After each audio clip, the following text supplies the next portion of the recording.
Som Loro, vítam vás u 0. dielu našich SQL tutoriálov. Takže tento diel som sa rozhodol natočiť vlastne na podnet nemenovaného diváka, ktorý nie úplne porozumel tomu, čo som tam hovoril s Xampom a celkovo s inštaláciou. Tak som sa rozhodol, že ukážem, ako sa Xamp inštaluje.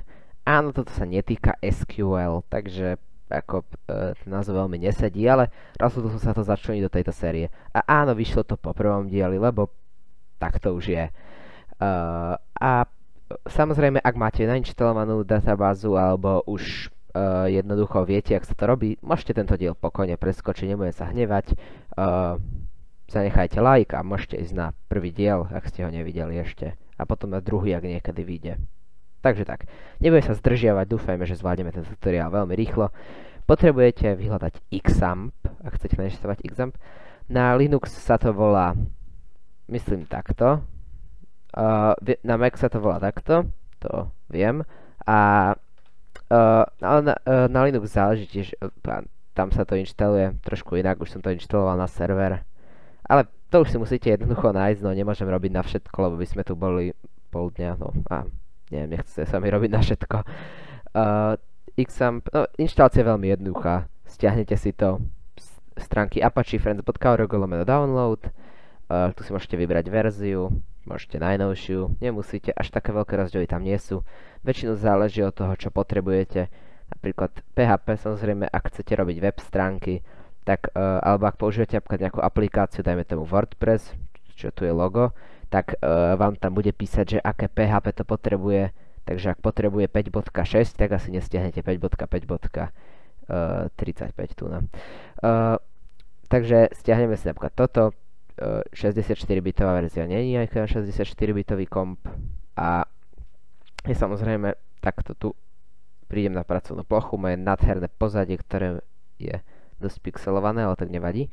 Tu máme Xampovskú inštalačku, ktorú spustíme, povolíme mu a počkáme, kým sa to načíta. Tak, bitnami, krásne. A antivírus, odporúča to vypnúť antivírus, samozrejme, no asi by ste mali, no ale ako nemal by to nič urobiť, môže to spomaliť alebo prerušiť, čiže ak vám to pôjde z antivírusu, tak môžete ísť v pohode. Funkcie Xampu sú proste asi sa neodporúča inštalovať do program files, lebo bude Xamp obmedzený, alebo čo. Ja som to inštaloval normálne do C, čiže tak. Alebo môžete to UAC vypnúť, no radšej som to neskúšal. Takže tu budete samozrejme, pokračujete ďalej. Tu si vyberiete to, čo potrebujete. Apache potrebujete, ak chcete hociakú web stránku. PHPMyAdmin je web stránka, pozor na toto. MySQL potrebujeme zrejme. FileZilla, FTP server, na vás, je to na vás, ak nepotrebujete, tieto tri môžete dať kľudne preč. Aj Perl, ak nepotrebujete. PHPMyAdmin predpokladám chcete. Fake send mail, neviem, je to na vás, tak si zvolite čo chcete. Dáte next, zvolite si inštaláciu. Ja to mám takto v C Xamp, všetko funguje ako má. Dáte next, je to už samozrejme nainštalované, takže mi ukazuje túto tabuľku. Vy už dáte iba next, niečo také a už by to malo sa nainštalovať. Ja to teraz zruším, budeme to druhýkrát inštalovať a zoberiem si z druhej obrazovky, tu na Xamp. A takže takto, jak vyzerá Xamp, keď sa naloaduje.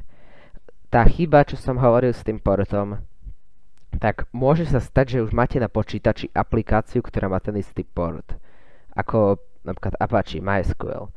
To keď takto naštartujeme, vidíme Apache running v zelenom, to znamená, že všetko nabehlo v poriadku, aj tu ale ak budete mať nejakú chybu s portom, niečo také, ako som ukazoval minulý diel, tak môžete ísť do config, service and port settings, tu si dať na Apache MySQL port, čo len chcete, alebo ak viete, aká aplikácia ten port bere, tak môžete ju vypnúť.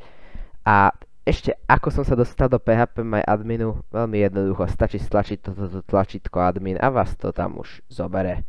Alebo môžete si zadať do prehliadaču, musím si nastaviť prehliadač takto, môžete zadať localhost /PH my admin.